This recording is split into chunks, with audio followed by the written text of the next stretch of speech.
guys, welcome back. Well, this is an experimental video format, but we'll see what happens. So we've been working on the electrical, still planning things out, getting details locked down. We're getting parts ordered finally. Some of the stuff we kind of finalized. So the way we did this, we kind of started with, you know, a high level, like a summary, like, okay, we know we need these main components, coils, injectors, our 17 volt system. We know some of this is going to need big fuses and big power wires, and we also need smaller fuses and smaller wires, things like that. So we're kind of locking down the major components and getting some of it ordered, and a lot of it's spec'd. So today we bought some fuse panels.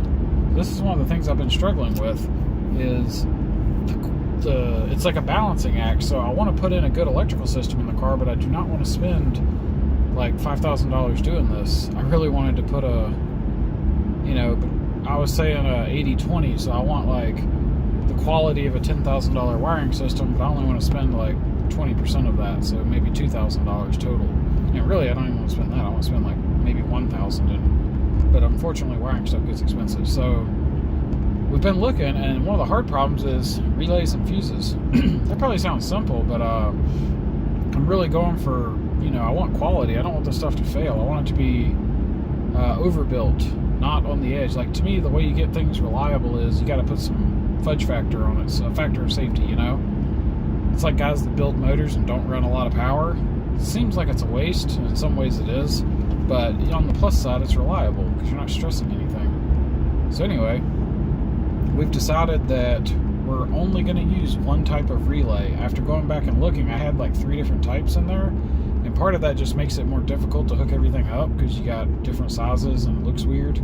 So we're just going to run this one relay. It's an 80 amp version, so it's 80 amps. It's a lot of amps, and we're going to use that for, I think we're going to have to buy like 10 of them, so that kind of sucks. The relays are just over $20 a pop, so they're pretty expensive. I believe they're made by, oh crap, now I can't remember. It's not Tyco, it's someone else, like Zimmerman or Zelser or something. It starts with a Z. Anyway, whoever it is, supposedly they're really, really good. They're sold by Milspec Wiring, which is owned by Motec, so it should be good stuff. But their website, they don't really seem to have junk on their website. It all looks nice. So we're going to do that for the relays, but so we kind of figured that out. And then the fuses is the other big one. So we have 2 issues. We got some really big fuses we need, like big power wires coming in, and then we got small fuses. So the big fuses, we found those a few days ago. It's basically a car amplifier piece. It's got a big power wire goes in, and it's got 4 big fuses coming out, so you can run it to like multiple amps or something. I don't know.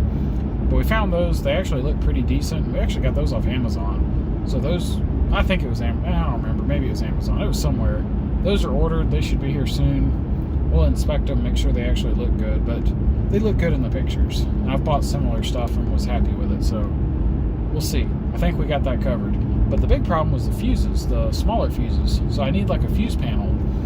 And the issue there is I need something that's not junk. And man, it's hard to find stuff that's not junk. A lot of it just looks really cheap. I found something today. I ended up buying it. That's from a marine supply store. So it's actually a marine grade part. And it looks like all the stuff is, it looks like it's plastic and stainless. I'm not sure. The details weren't great, so we're just gonna, I just bought it. It looked good in the pictures, and the specs on it looked decent, and it wasn't like $20. A lot of the stuff I've been looking at is like, oh, here's an entire fuse block for $20 or $18, and it's like, you just kind of know it's probably junk. This one was like 50 or 55 or something, but it actually looked decent. So we made that purchase. We got we bought 3 of the, like, it's like a fuse block. You hook a power wire to it, and it's got like 8 fuses coming out. We bought 3 of those, and then we got one of them that has 4 fuses coming out, and that gives us a lot of fuses, and we'll be able to use that to power everything. So that's cool. Let's see if that's still recording.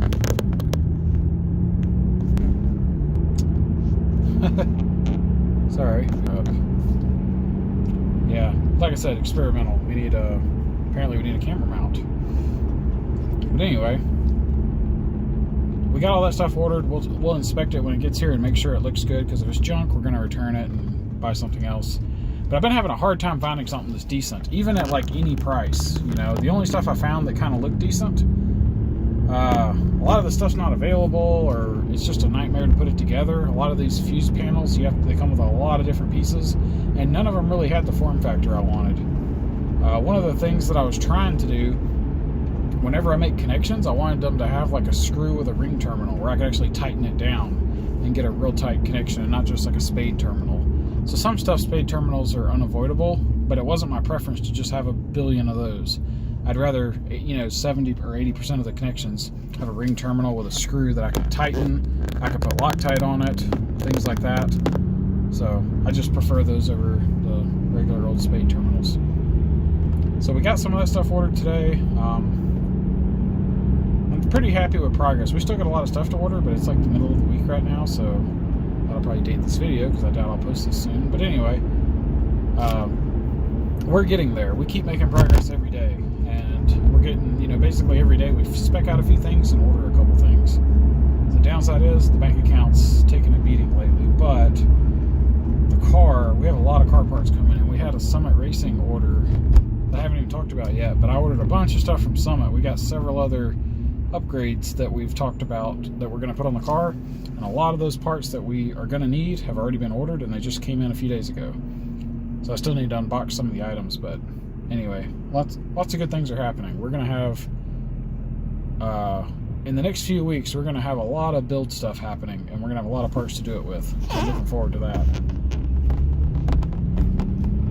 So anyway,